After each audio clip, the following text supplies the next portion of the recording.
Oi, Câmara, tudo bem? Tudo bom, Rafael? Como é que você tá? Tudo ótimo? Mas eu tô sobrevivendo. Eu tô so- Porque eu acabei de sair de uma sessão de julgamento, terminou agora, quer dizer, na verdade nem terminou, eu tive que pedir para sair um pouco antes, para poder estar aqui na live. Então, assim, tô meio na. Que moral, hein? Que moral, hein? Tô com moral, hein, E, Câmara? Poxa. mas além disso, eu tô meio prejudicado, porque aos 50 anos de idade eu tive que tirar um siso, anteontem. Deu um problema e eu tive que tirar um dente de siso, então eu tô meio prejudicado com isso, entendeu? Tá Mas, conseguindo falar? Tá doendo, não? Tá doendo? Aqui, eu tirei o siso, foi horrível. não, eu não sinto dor, felizmente, né? Tem um desconforto, eu lembro que tinha um dente ali que foi retirado, eu tô sempre... mas tem um desconforto, mas não chego a sentir dor, não, felizmente. Tá, graças a Deus. Mas Tá tirando, ótimo. Hoje a gente mas o bate resto, papo rápido. É, tirando isso, o resto tá tudo bem. tá ótimo. No meio dessa pandemia, o que é um siso, né, Câmara? Pois Sai é. sai de letra.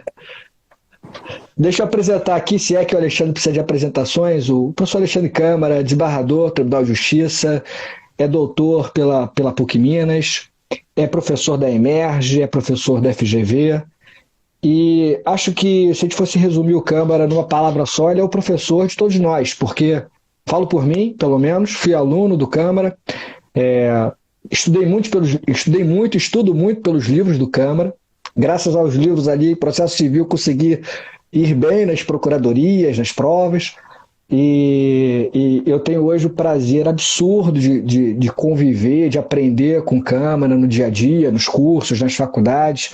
Tenho a honra de dividir sala de aula com Câmara. Vejo o filho do Alexandre hoje crescendo, escrevendo artigos com ele.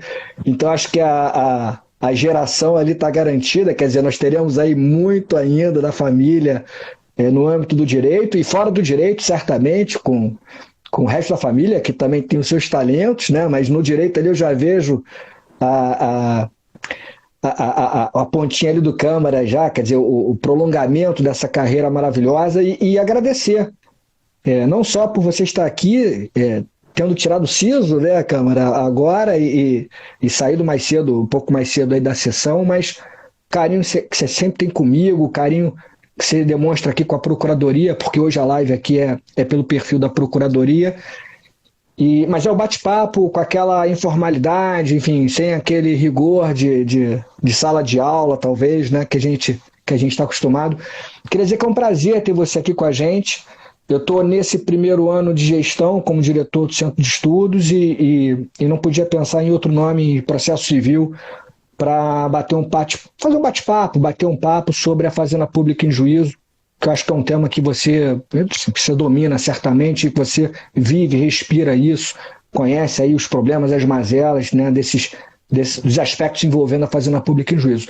Então, primeiro eu queria agradecer, deixar para você aí os microfones abertos sempre da Procuradoria, a hora que você precisar também e quiser e puder participar, a gente está de portas sempre abertas. Obrigado, Rafael. É uma alegria participar desse encontro. Primeiro, pela possibilidade de rever. Você sabe que você é um querido amigo, que a academia me deu, né, que a vida acadêmica me proporcionou, dentre tantos amigos.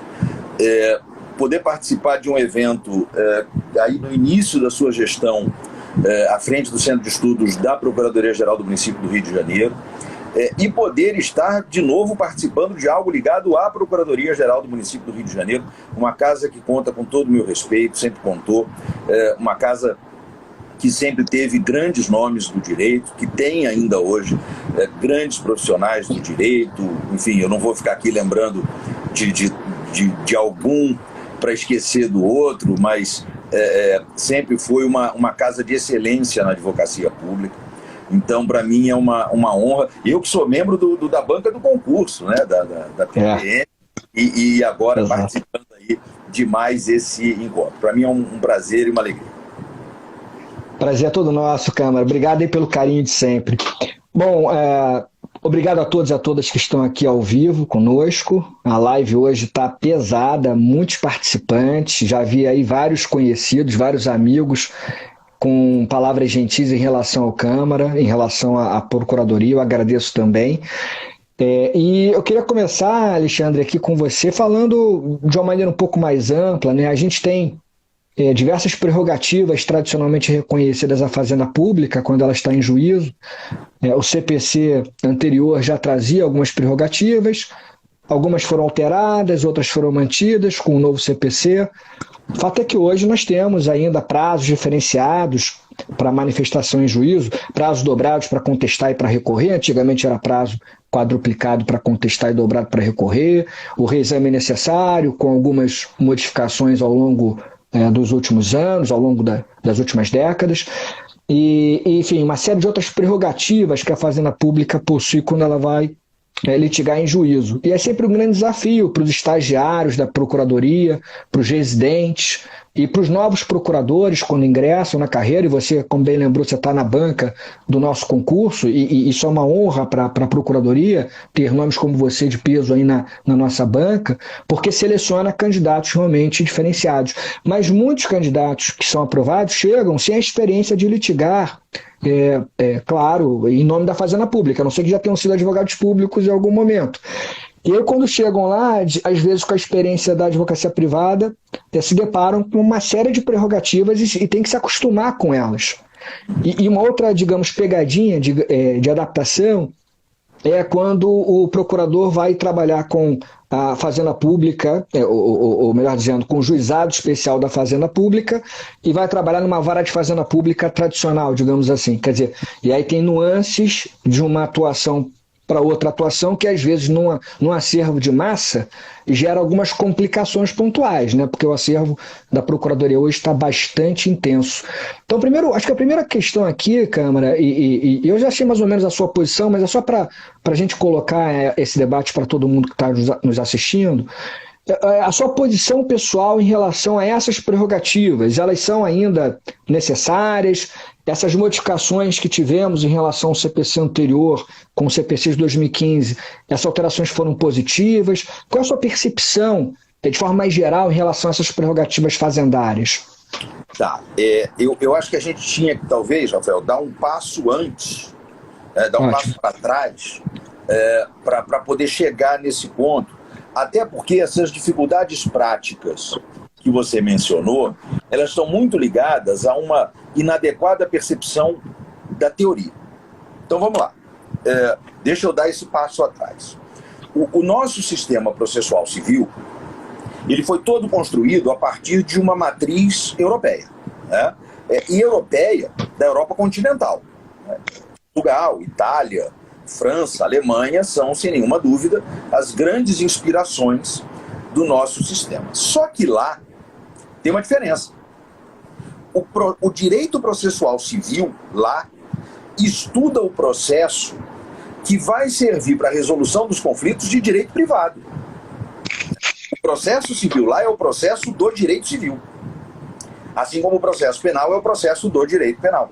Então, conflitos envolvendo interesses estatais, no sentido mais amplo, não são submetidos ao Poder Judiciário e, portanto, não são resolvidos pela aplicação das regras processuais civis comuns, né?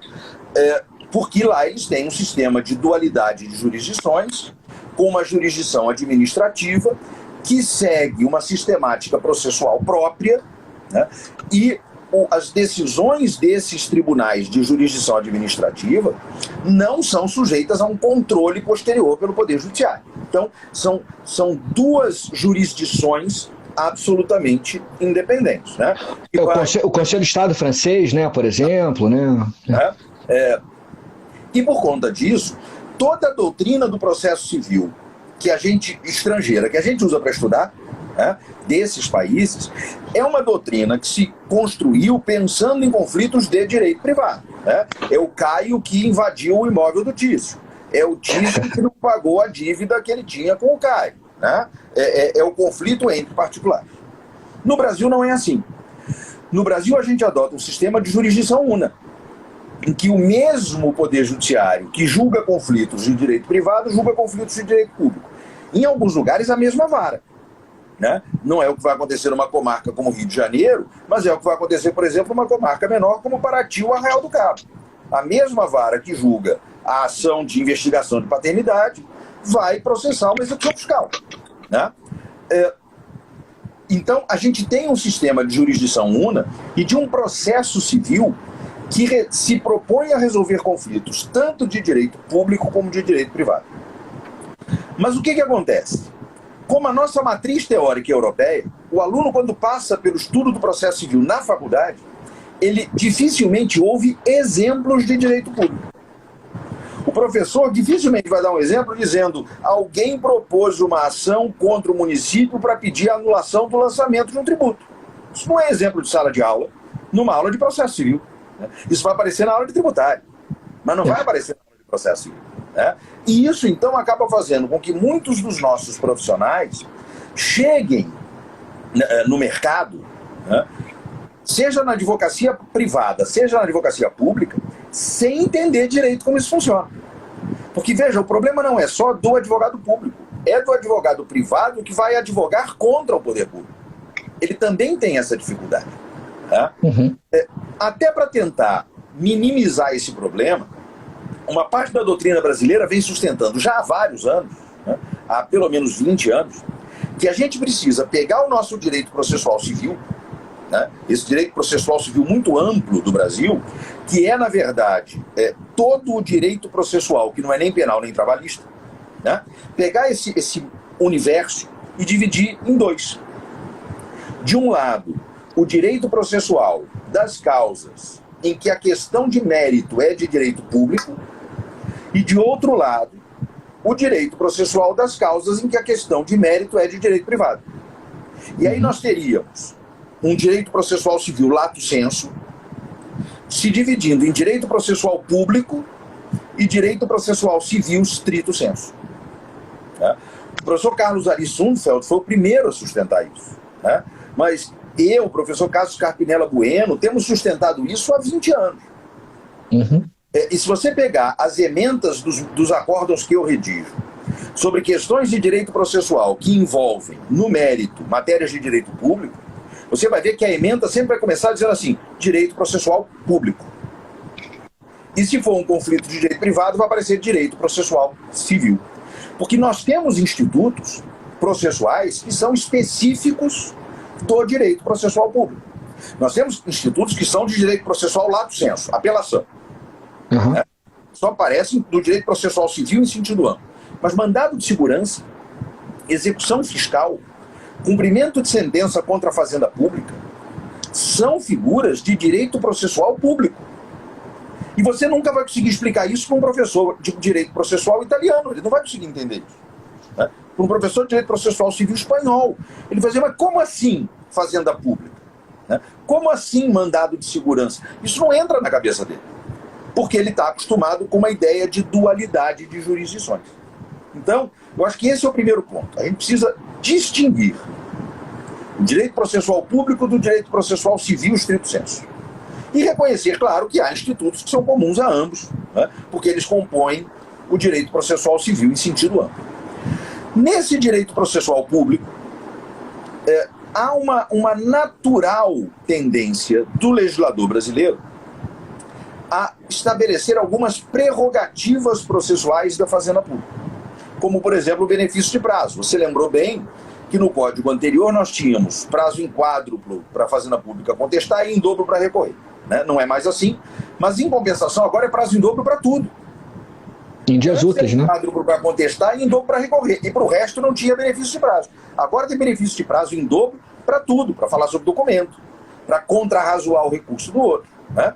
Prazo em dobro para tudo. Então, tirou de um lado, aumentou do outro. Então, há uma natural tendência de se estabelecer alguma proteção para a fazenda pública. O que é algo que eu recebo com um certo cuidado. Por quê?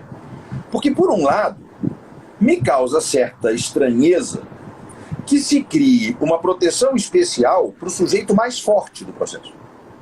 Porque no conflito entre o particular e a fazenda pública, há pelo menos que se reconhecer uma tendência à existência de uma vulnerabilidade do particular. Então, isso me causa uma certa estranheza. Por outro lado, a gente precisa reconhecer que num país heterogêneo como o Brasil, existem fazendas públicas e fazendas públicas, né? Eu não posso comparar a estrutura organizacional da União, ou do Estado de São Paulo, ou do município do Rio de Janeiro, com a estrutura organizacional do município de São José de Ubá ou do município de Piancó, né? É claro que eles não vão ter a mesma estrutura. E aí, criar algum tipo de proteção para a fazenda pública, pensando nessas fazendas públicas organizacionalmente desestruturadas, se justifica. Porque é uma forma de proteger o interesse público. O problema é que a gente não consegue, ou nem sempre consegue, estabelecer a priori essa distinção, né? Então não dá para dizer, olha, municípios até tantos habitantes ou com tal participação no PIB tem essa prerrogativa e os outros não têm. Não dá para fazer isso, né? Então é melhor nessa hora pecar por excesso do que pecar por escassez. É melhor conceder para todo mundo do que não conceder para ninguém, né? Então, o benefício de prazo, por exemplo, me parece que ainda se justifica. Se justifica pensando nessas fazendas públicas menos estruturadas e se justifica por uma outra razão. É que o advogado público não pode nem recusar trabalho, nem delegar para o colega, né? Se eu estou num escritório que tem 80 advogados e eu estou enrolado, cheio de prazo, eu posso virar para o outro advogado da minha equipe e dizer, faz esse prazo aí para mim, porque eu não vou conseguir, né? O procurador do município ou do estado, não. Ele tem uma lotação, aquele processo é responsabilidade dele e aí ele tem que fazer. Ah, mas eu estou lotado de prazo. E o que é que você ouve quando diz eu estou lotado de prazo? Se vira. Porque o prazo é teu. Se vira, né? Então, o benefício de prazo, me parece que ele ainda se justifica. A gente pode discutir se é dobro, se é quádruplo, enfim, aí é uma questão de opção legislativa. Me parece até que a opção atual é melhor do que a anterior, né? Me parece que prazo em dobro para tudo é melhor do que prazo em quádruplo para contestar, que me parecia meio excessivo, dobro para recorrer e falta de benefício de prazo para o restante, né? Agora, remessa necessária, por exemplo, é uma coisa que para mim não faz sentido nenhum. Para mim, o pessoal está perguntando aqui, Câmara, sobre a remessa necessária. Eu até vi alguém colocar ali que ela seria anacrônica. Eu não acho que ela seria anacrônica, porque eu só a qualificaria como anacrônica se ela já tivesse feito sentido em algum momento. E para mim ela nunca fez sentido. Ela nunca fez. Mas havia uma pressão política muito grande, quando o código estava sendo elaborado, para a remessa necessária ficar no código. E quando se vai fazer um código de processo, ou qualquer lei dessa complexidade, nós não estamos falando de uma lei de meia dúzia de artigos. Sim. Nós estamos falando de uma lei que vai mexer com a vida de todo mundo, né? O Código de Processo Civil é, sem nenhuma dúvida, a lei mais importante de um país. Ainda mais de um país como o Brasil. Não tem nenhuma lei tão importante quanto o Código de Processo Civil. Nenhuma lei.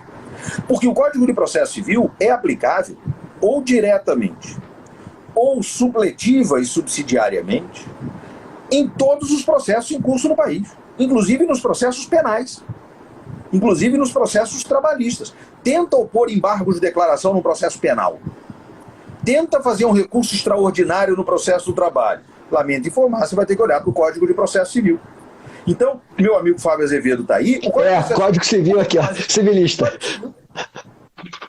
O Código de Processo Civil, do ponto de vista prático, é muito mais importante que o Código Civil. Porque nós temos 100 milhões de processos em curso no Brasil e eu garanto que em boa parte deles o Código Civil não é sequer mencionado. Não é sequer mencionado. Mas o Código de Processo Civil é aplicado em todos. Então, quando a gente vai fazer uma lei dessa complexidade, a gente tem que saber, e isso era algo de que se sabia quando se começou o trabalho, lá em 2009. O trabalho de elaboração de um anteprojeto, que depois virou projeto, enfim. E eu tive a oportunidade de acompanhar tudo isso, você sabe, né? A gente tem que saber, e a gente sabia, que não dá para fazer o código perfeito. A gente tem que tentar fazer a melhor lei possível. Porque você tem um monte de interesses aí em jogo, você tem interesses do poder público, você tem interesses das grandes corporações, você tem interesse político dos deputados, dos senadores, que querem botar alguma coisa lá para depois dizer que aprovaram esse ou aquele projeto. Então, a gente tinha que tentar fazer o melhor código possível. E havia uma pressão política muito grande para a remessa necessária ser mantida. Então, nem adiantava propor a sua extinção. Não adiantava propor. O que se conseguiu fazer foi restringi-la. E aí, muito sinceramente, se restringiu a um ponto tal que, na prática, não tem mais remessa necessária. Só ver o seguinte, causas em que a União é vencida. Só tem remessa necessária se não houver recurso, porque se tiver recurso não tem remessa necessária. O código é muito claro. Se não houver recurso e a decisão impõe à União um prejuízo igual ou superior a 1.000 salários mínimos. Então nós estamos falando de mais de R$1 milhão. Você acha que algum advogado da União vai deixar de recorrer? Claro que não. Claro que não. E para os estados e para os municípios que são capital do estado, 500 salários mínimos. Claro que vai recorrer. Claro que vai recorrer. E para os outros municípios, 100 salários mínimos. Você acha que se alguém condenar o município de Quissamã a pagar R$100 mil, o procurador do município não vai recorrer? Claro que vai. Evidente que vai. Então, mas pode ser que tenha algum caso em que ele não recorra. Tá bom, aí nesse caso vai ter a remessa necessária. Mesmo assim, vai ter, se a decisão não... salvo nos casos em que a decisão esteja em conformidade com súmula, com acórdão de repetitivo, com acórdão de RDR, com acórdão de IAC, com súmula administrativa. Então tem tanta exceção que a gente não aplica a regra. Então, do jeito que ficou, politicamente foi possível aprovar o código e juridicamente é palatável. Então, vai lá, deixa aí, porque não atrapalha tanto. Câmara, até nessa linha, acho que foi perfeita a colocação, essa linha que você traçou, quando você deu passo atrás para falar de que na Europa, em muitos países, França, Itália, outros países também adotam a dualidade de jurisdição. Eu me lembro quando eu escrevi o meu livro de precedentes administrativos, eu fiz também essa clara distinção no início para dizer, olha, é muito difícil a gente comparar uma teoria de precedentes administrativos da Europa ou em alguns países da América Latina, que adotam também a dualidade de jurisdição, com a realidade brasileira. A gente tem que adaptar, né? Tem que, enfim, fazer algumas modificações por conta disso que você falou. Lá você tem uma teoria de precedentes na justiça administrativa que tem uma lógica diferente daquela que é feita na jurisdição tradicional.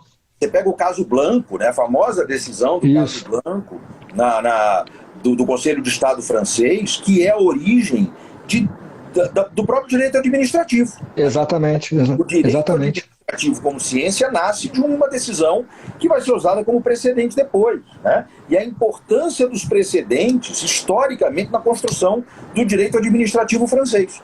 Agora, exatamente. Especialistas franceses, aos maiores, de todos os tempos, né? Você vai a Roger Perrault, né? a Louis Cadier, a Frédéric Ferrand, para falar de nomes de agora, não dão uma palavra sobre precedentes. Não dão uma palavra. Né? Porque isso não faz parte da realidade deles. Não é assim que funciona. Né? Talvez se nós tivéssemos um direito processual único na França, como nós temos no Brasil, os processualistas de lá tivessem que se debruçar sobre a questão dos precedentes. Então, eu que escrevi também sobre precedentes, né? Escrever sobre precedentes no âmbito do direito administrativo no Brasil é completamente diferente do que seria na França, por exemplo. Exatamente. Não, perfeita a colocação. Câmara, surgiu agora uma dúvida mesmo, eu ouvi a sua opinião. Alguns tribunais, acho que tentando, digamos, mitigar essa peculiaridade nossa, nós temos uma inspiração europeia até certo ponto, mas não trouxemos a dualidade de jurisdição, aí nos inspiramos no modelo inglês, norte-americano, de unidade de jurisdição. E alguns tribunais brasileiros, São Paulo, por exemplo, e outros também, salvo engano, fazem divisão no tribunal, em segunda instância, de câmaras de direito público, câmaras de direito privado. O que você acha disso? O Rio de Janeiro não adota essa divisão, mas de forma teórica, seria interessante pensar nisso no futuro, ou não? Acha que isso não está dando certo? A gente já devia ter pensado nisso no passado. Né? Perfeito. Acho que já passou do tempo. Ainda que o sistema processual seja único, as questões de direito material são bem diferentes. Né? E essa é uma antiga luta minha no tribunal. O meu amigo, desembargador Antônio Boente, que entrou na nossa live, para minha honra, né? Mas ele entrou. Grande abraço. Ele aí, não sei se ele ainda ficou, ele é desembargador do crime, não sei se ele sobrevive a esse tema, que para ele deve ser chatíssimo, mas a gente sabe, porque ele acompanhou isso, né? Desde que eu entrei para o tribunal, eu luto muito por essa especialização, ele sabe disso, né? Inclusive tendo integrado um grupo de trabalho que foi constituído no Tribunal de Justiça do Rio, ainda na gestão do presidente desembargador Milton Fernandes de Souza, né? Era ele que presidia o tribunal na época, que fez um estudo de viabilidade dessa especialização. Me parece que essa especialização é fundamental por algumas razões. Primeiro, porque ainda que seja o mesmo sistema processual, né, nosso amigo Décio Alonso, os criminalistas estão presentes, firmes e fortes. Grande Décio. Uma grande figura, gosto demais dele e tenho muito orgulho de dizer que ele foi meu aluno, sabe? É daqueles que a gente bota no Lattes, né? Mais importante dizer que eu sou doutor por aqui ou por ali, é dizer, esse cara aqui foi meu aluno, vi sobre ele. Dizer que o Décio é seu aluno, realmente, não tem apresentação melhor, né? O cara foi meu aluno, sobreviveu e é bom, né? Então, eu, pelo menos... Mas a especialização do direito material me parece que exige uma especialização do juízo. Né? Se a gente olhar para o primeiro grau, a gente tem vara da Fazenda Pública, a gente tem vara empresarial. Né? Essa especialização, ela não vem do processo, ela vem do direito material. Né? E me parece que ela devia ser respeitada também na segunda instância. Até porque, veja só, a gente tem especialização na primeira instância, no Rio de Janeiro, não tem na segunda e tem no STJ. Porque o STJ separa as turmas de direito público e as turmas de direito privado. Quer dizer, o recheio do sanduíche, né, o meio do caminho, perde a especialização. Isso para mim não faz sentido. Nós devemos, exatamente, no mínimo, ter público e privado. Então, uma das razões é essa. Mas a outra razão é que o advogado é especializado. Porque o direito é cada vez mais especializado. E não dá mais para acreditar no jurista clínico geral. O jurista que se propõe a ser bom em tudo, não vai ser bom em nada. Pelo menos não com a complexidade que o direito tem hoje. Né? Que me desculpe o Pontes de Miranda, mas hoje ele não se fazia do jeito que ele se fez, não. Duvido hoje um cara conseguir escrever uma obra completa de direito civil, uma obra completa de processo civil, uma obra completa de constitucional. Não dá. Não dá, simplesmente não dá. Porque o direito se tornou muito mais complexo do que era. Né?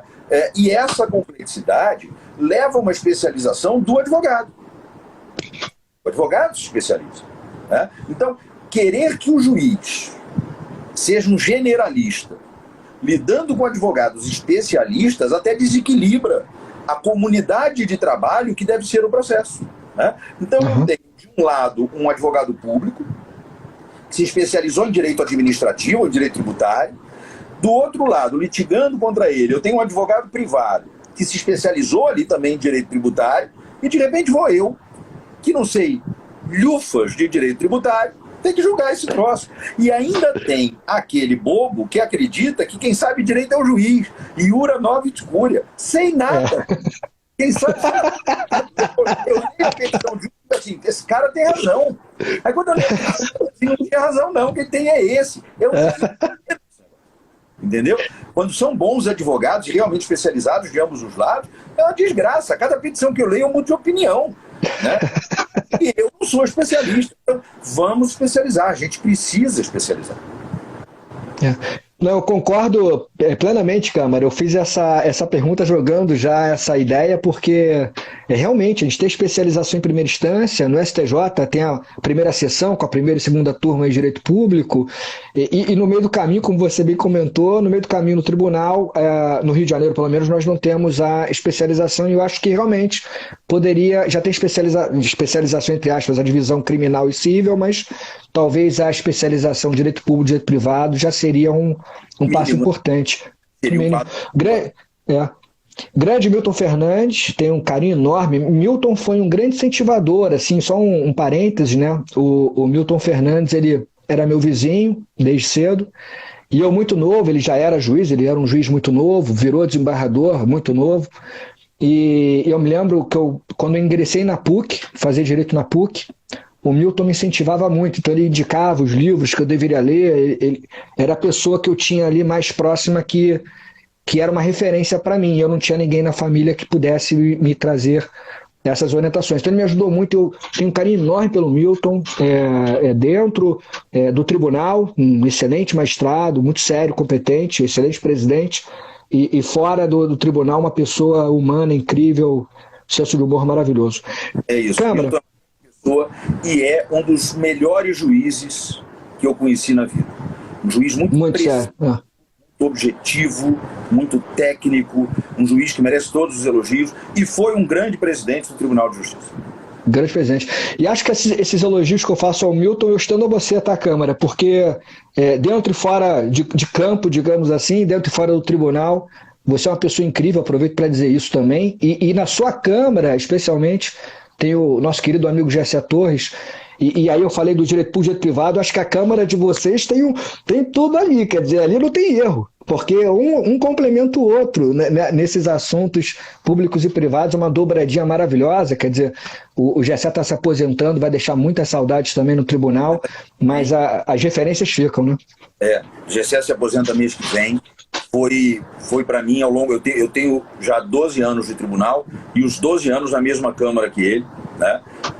E da composição da Câmara, de quando eu entrei, só ficou ele, né? Os outros todos foram saindo por razões diferentes, e ele foi para mim a grande referência do que é ser um desembargador, né?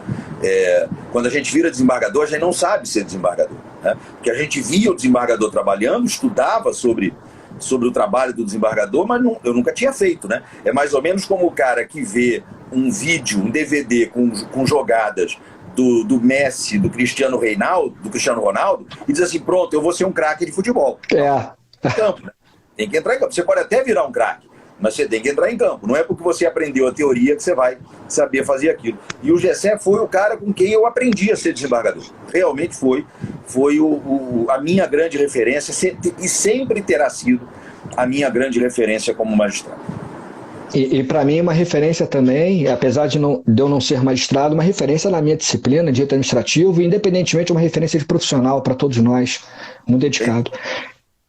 Câmara, aqui aproveitando essa temática, a gente tem percebido nas pesquisas do CNJ, dos maiores litigantes do Brasil, está sempre ali o poder público encabeçando as listas dos maiores litigantes, né? Nas 5 primeiras posições, se não as 5 primeiras posições, as 4 primeiras posições ali estão com a presença de alguma entidade da administração pública, direta ou indireta. E a gente tem um movimento há muito tempo para tentar diminuir essa litigiosidade, né? Não só o CPC traz alguns incentivos para que isso ocorra, por exemplo, a questão dos honorários em recursais e outros mecanismos de freio, né, digamos assim, da excessiva litigiosidade, mas nós temos cada vez mais também esse movimento dos métodos adequados ou alternativos de solução de controvérsias. Eu sei que você também estuda muito, escreve sobre isso. E o CPC de 2015, ele fomenta a negociação, fomenta a conciliação, fomenta a arbitragem, quer dizer, respeita a arbitragem, as decisões arbitrais vão ser respeitadas pela jurisdição estatal. Qual é a sua opinião em relação a essa questão, primeiro, dos métodos alternativos de solução de controvérsias envolvendo a fazenda pública, envolvendo a administração pública, que é um movimento que tem crescido. A lei de arbitragem foi alterada em 2015 pela Lei 13.129, e aí expressamente mencionou, já era admitido o uso da arbitragem nas relações administrativas, era admitido pelo STJ, o STF tinha um caso Lage, né, alguns autores ainda críticos, o TCU ali um pouco cambaleante, mas aí veio em 2015, no mesmo ano, tivemos o CPC, tivemos a lei de mediação, e aí a lei de arbitragem alterada, 2015, eu acho que foi um divisor de águas, né, nesse campo. E aí tem crescido. O município do Rio de Janeiro tem a sua primeira arbitragem, eu faço parte da equipe de arbitragem da PGM, um caso complexo. Qual a sua opinião em relação à utilização não só da arbitragem, mas dos métodos alternativos no âmbito da administração pública, Câmara? Olha, eu sou um entusiasta de todos esses métodos. Eu até prefiro chamá-los de métodos adequados, em vez de chamá-los de métodos alternativos, né? Tem essa também terminológica. Eu, desde 2012, então veja, já vai fazer 10 anos, 2012, pela primeira vez eu escrevi sobre a necessidade da gente adotar essa terminologia e falar em métodos adequados, mais do que em métodos alternativos. Eu tenho defendido que o verdadeiro método alternativo deve ser a jurisdição estatal. Então é assim, olha só, você tem um conflito, negocia, concilia, faz mediação, vê se dá para resolver por arbitragem. Não conseguiu resolver? Tem uma alternativa para o judiciário, né? Então, na verdade, é o resgate de uma velha ideia. Teve um cara chamado Calamandrei, né, que lá atrás dizia que uma das características da jurisdição devia ser a secundariedade. Das pessoas só irem para a jurisdição quando não conseguem resolver os seus conflitos por outras formas juridicamente legítimas, né? E quando eu escrevi sobre arbitragem, em 1996, foi o ano da lei, né, eu lancei o meu livro de arbitragem, eu escrevi ali que o Estado pode até ter o monopólio da jurisdição, mas ele não tem o monopólio da justiça, né? E é preciso reconhecer outros modos de se resolver conflitos e de se produzir resultados juridicamente legítimos, desde que a gente chama de resultados justos, né, fora do Poder Judiciário, né? E eu continuo acreditando muito nisso. Me parece que a construção de soluções consensuais envolvendo o poder público será a forma mais adequada de resolução da maior parte dos conflitos, né? A gente não pode achar que vai viver num mundo ideal em que não haverá conflitos. É claro que eles vão acontecer, né? Talvez a gente tenha conflitos demais, mas aí não é o processo que vai resolver isso, né? Não é o direito processual. Aí a gente precisa mesmo de um choque, né? Que é um choque de gestão, é um choque de administração, mas é um choque político na nossa máquina pública, né? Para que a máquina pública seja mais eficiente e para que a máquina pública seja verdadeiramente pública, né? Para que a gente não tenha a privatização da coisa pública como no Brasil historicamente teve, com donos do poder, para lembrar da expressão do Raimundo Fauro, né? Para que a nossa república seja sempre uma res pública. E isso talvez já sirva para a gente reduzir muito os conflitos. Porque muitos dos conflitos que envolvem, por exemplo, a má prestação do serviço de saúde estão ligados a uma falta de verba que resulta não da inexistência do dinheiro, mas da má escolha das políticas públicas, dos desvios de verbas, enfim, dos superfaturamentos, dos sobrepreços que a gente sabe que acontecem. Agora, quando o conflito existe e ele é inevitável, me parece que a forma mais adequada será, ordinariamente, a busca de soluções consensuais, né? Então, quando a gente pensa, por exemplo, naquela Câmara de Conciliação de Conflitos de Saúde que o Estado do Rio de Janeiro criou, né, aquilo ali pode resolver um monte de problemas, né? Evitando que esses problemas tenham que ser judicializados. Isso vale, claro, para os municípios e vale para a União, onde também há órgãos assemelhados. E a arbitragem me parece que é muito importante. Você realmente lembrou do caso Lage, um caso histórico, um acordo de 1958 do Supremo Tribunal Federal, mas depois que veio a lei de arbitragem, porque a arbitragem ficou esquecida no Brasil, né? Entre o caso Lage e a lei de arbitragem, a arbitragem ficou esquecida no Brasil.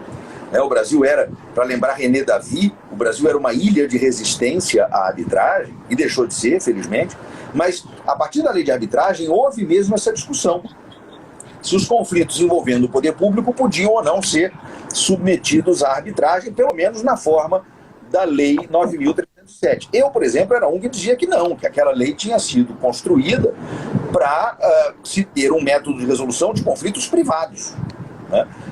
Para mim era muito claro, na redação original, que os conflitos envolvendo a administração pública, no seu sentido mais amplo, não poderiam ser levados à arbitragem. Cheguei a escrever sobre isso, inclusive cheguei a propor soluções alternativas, né? Como, por exemplo, a nomeação convencional de perito, num caso que envolvesse o poder público em conflito com um particular. A nomeação convencional de perito com um negócio processual atípico, porque primeiro porque naquela época não existia ainda a tipificação desse negócio, mas porque eu propunha até que se fosse além e as partes não só convencionassem quem seria o perito, mas também convencionassem que aceitariam as conclusões fáticas do perito, restringindo com isso a cognição judicial. Veja que eu defendi isso muito antes do Código, eu defendi isso lá em 99, por aí, né? O nosso querido amigo Alexandre Aragão, né, que é um dos maiores administrativistas do Brasil. Grande Alexandre Aragão, grande amigo. Gigante do direito brasileiro, do direito público brasileiro, e que, para minha imensa honra, é meu amigo de infância. A gente é amigo desde que tinha 9 anos de idade. A gente cresceu junto e fez faculdade junto, nós éramos da mesma turma da faculdade. O Aragão sempre diz que aquele texto que eu escrevi e que saiu na revista da Procuradoria do Estado, ele é procurador do Estado, mexeu muito com a cabeça dele naquele momento. Ele falou, caramba, eu não era capaz de imaginar que num processo as partes pudessem se reunir e escolher quem vai ser o perito, né? E na verdade a gente estava falando, ainda que sem usar a terminologia, a gente estava falando de negócio processual 15 anos antes do Código, né? Mas aí veio a reforma da lei de arbitragem e resolveu o problema, né? A lei mudou o seu próprio jeito de ser, né? Ela passa expressamente a regular também a administração, a arbitragem de conflitos envolvendo a administração pública. E aí me parece que esse problema se resolveu, né? E o que a gente precisa é estimular, porque é uma forma de solucionar conflitos que vai trazer um monte de vantagens, né? Para o poder público e para aquele que litiga com o poder público. Vai trazer vantagens, por exemplo, com relação à confidencialidade, que ainda que nas arbitragens envolvendo o Estado lato sensu, não possa ser convencionada, né? Mas a gente sabe que o segredo é a alma do negócio e não tem tanta publicidade assim, né? Porque uma coisa é você entrar no site do tribunal e pesquisar um acórdão, outra coisa é você descobrir onde é que estão as peças de um processo arbitral envolvendo o município do Rio de Janeiro, né? Então, não tem pelo menos essa publicização exagerada que o processo estatal tem. Tem a possibilidade de escolha dos árbitros, né? E escolhendo os árbitros, escolher especialistas na matéria. Ainda mais se a gente cogita de um Estado em que o tribunal não tem especialização. Então talvez seja melhor escolher os especialistas para julgar do que se submeter ao risco de um sorteio e cair numa Câmara em que ninguém sabe nada daquele negócio, né? Então você tem aí uma série de vantagens, que é a vantagem do tempo, né? O processo arbitral pode ser muito mais célere do que o processo estatal, porque não tem recurso, não tem remessa necessária, enfim. Então, a gente tem aí um amplo espaço para arbitragem. Agora, claro, não para tudo, né? Só para aquilo que admite solução consensual, né? E aí tem uma outra questão. A gente precisa inverter a lógica, né?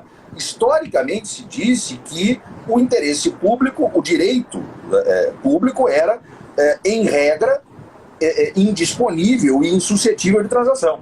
E a possibilidade de solução consensual era a exceção. A gente tem que inverter essa lógica, né? A gente tem que passar a dizer que a regra é a disponibilidade do direito, né? E a gente tem bons argumentos para isso, até pela mudança de paradigma estatal, né? A gente não vive mais no Estado dos anos 70. Então não dá mais para acreditar, por exemplo, que exista, como alguns ainda sustentam, você sabe disso, que exista um princípio da primazia do interesse público sobre o interesse privado. Isso não existe. Né? Isso já existiu num determinado momento, num momento em que nós tínhamos um Estado social hiperpublicista. Mas isso é incompatível com o Estado democrático de direito. Nós teremos casos concretos em que o interesse público prevalecerá sobre o privado e outros em que o interesse privado prevalecerá sobre o público. Então, a gente não pode mais defender um princípio com densidade normativa de que o interesse público sempre há de prevalecer. Né? Isso não faz mais sentido no direito público do século XXI, num Estado que se propõe a ser um Estado democrático de direito. E isso nos permite mudar toda a forma de pensar os próprios mecanismos de resolução dos conflitos envolvendo o poder público. Plenamente de acordo, eu vou nessa mesma linha, Câmara. A gente está na mesma página, eu concordo plenamente. Acho que essa questão da utilização dos métodos adequados pode ser uma... Alguns tribunais têm falado, né, que uma saída para desafogar o tribunal, mas eu acho que, independentemente de desafogar ou não em termos numéricos, eu acho que é essa premissa que você colocou muito bem, e eu achei sensacional. Na verdade, a jurisdição estatal tem que ser alternativa. Né? E a regra tem que ser a autocomposição ou uma heterocomposição com a definição ali dos expertos que vão ser responsáveis pelo julgamento, deixando a jurisdição estatal para aqueles casos que não podem ser resolvidos dessa maneira. Perfeita a colocação. Acho que por que eu fiz a pergunta também? Isso toca em prerrogativas processuais, né? Quando a Fazenda Pública vai para uma arbitragem, ela tem que mudar a sua cultura, a sua forma de pensar, porque lá você não vai encontrar as prerrogativas processuais que você encontra na jurisdição estatal, os prazos dobrados, a reexame necessário não tem, porque não tem segunda instância na arbitragem, é uma decisão do árbitro único ou do tribunal arbitral, e o máximo que você tem são os embargos ali, chamar de embargos declaratórios ou embargos arbitrais, mas enfim, não tem uma segunda instância, então você abre mão de reexame necessário, abre mão de prazos dobrados. E talvez a utilização mais frequente da arbitragem faça a gente depois repensar a questão dos prazos diferenciados, não sei, para o futuro, né? Chegar um momento, como você bem colocou lá no início, que a federação vai ser uma federação de verdade, com municípios viáveis, né? Bem estruturados, que na verdade, na prática, a maioria até dos municípios, pensando em mais 5 mil municípios, né? Não tem procuradorias, não tem uma estrutura, não tem sustentabilidade financeira, vivem de repasses financeiros da União dos Estados. E aí a gente tem que justificar as prerrogativas para esses entes, né? Como a gente colocou, como você bem colocou no início. Câmara, a gente está chegando aqui no final, faltam um pouco menos de 10 minutos e o Instagram tem um limite de tempo, infelizmente. Eu também não quero forçar a barra aí, você acabou de tirar o siso, já falou bastante, vai depois ficar vai ter que ficar com gelo aí no local do siso. Enfim. O relatório não resolva depois. Nada que resolve. O relatório resolve tudo. Mas eu queria usar essa parte final mais para agradecer esse bate-papo, porque as lives do Centro de Estudos da Procuradoria têm o objetivo de trazer grandes nomes do direito, e hoje a gente tem a honra de receber, na minha opinião, um dos maiores processualistas do Brasil. Eu não vou dizer que é o maior para não criar briga com alguns outros colegas, mas o Câmara é minha referência. Os livros que eu lia, além do Barbosa Moreira, eram do Alexandre Câmara. Eu sei que o Barbosa Moreira era uma grande referência também para o Câmara.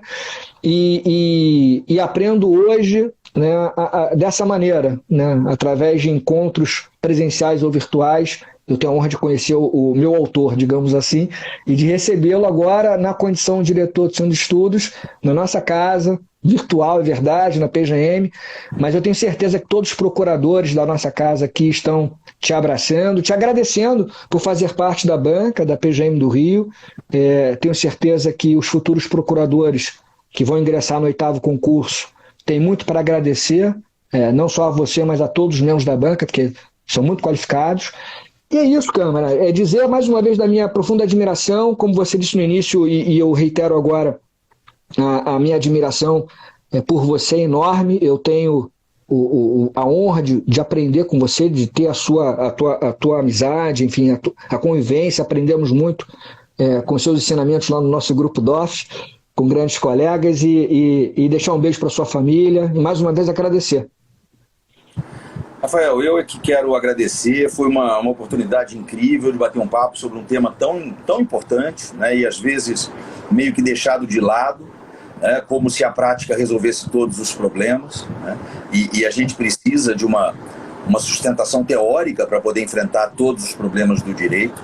Então foi uma oportunidade incrível. Eu queria agradecer não só a você e a PGM, mas a todo mundo que entrou aí na live, num horário que às vezes é complicado, as pessoas ainda estão trabalhando. Eu vi alguns queridos amigos que em algum momento passaram por aí, né? Nosso amigo Marcelo Mazzola, que é um irmão para mim, o Paulo Maximilian, que é um querido amigo, advogado, professor de Direito do Consumidor, o Nilciton, professor de Direito Processual Civil lá no Ceará, que entrou aí para estar com a gente, a professora Roberta Ramos, o Yuri Valente, que entrou ali, disse eu, o Roberto Rodrigues, professor de processo civil, outro nome que é uma referência para a gente, enfim, tanta gente querida que passou por aí, alguns alunos, algumas alunas que eu vi passarem aí, a Tayane,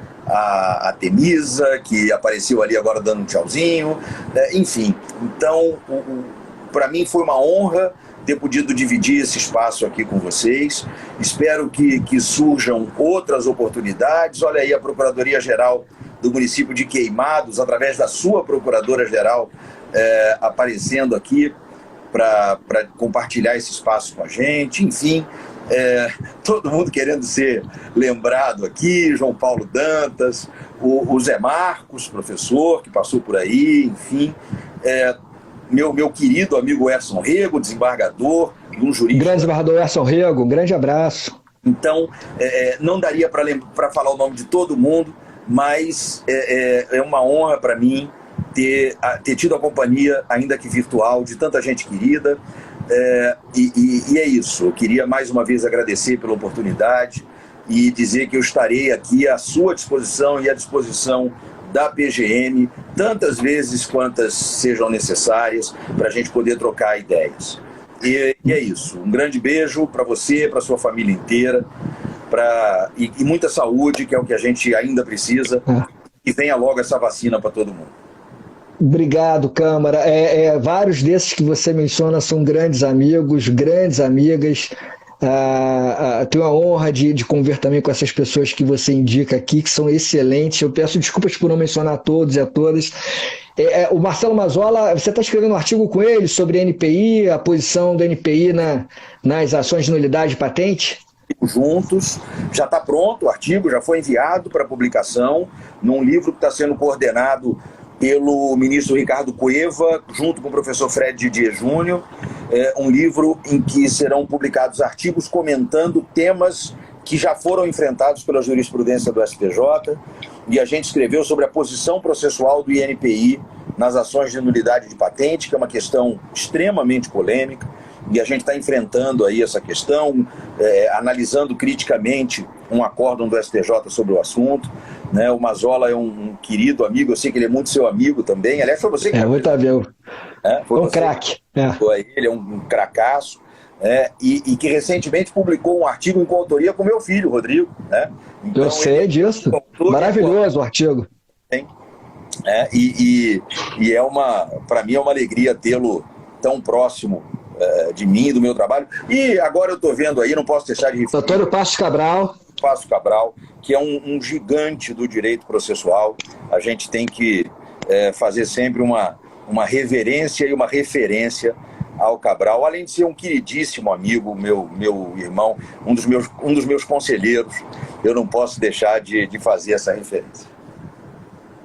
Live pesada, grandes nomes assistindo, grandes referências, não podia ser diferente. O Câmara é assim, ele agrega, ele traz todos no coração, não só pelos ensinamentos técnicos do direito processual civil, mas pelos ensinamentos pessoais. É uma pessoa diferenciada. Eu tenho a honra de conviver com o Alexandre.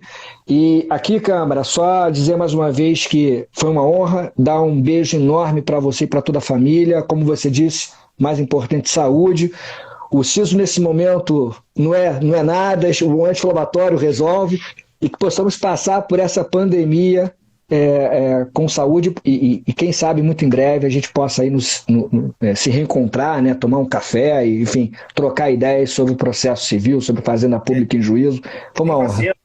Tem vacina. Tem vacina, tem vacina. Hashtag tem vacina. Tá bom, Câmara. Obrigado. Um beijo, um abraço. Obrigado a todos e a todas e até a próxima. Tchau, tchau, gente. Tchau. Tchau.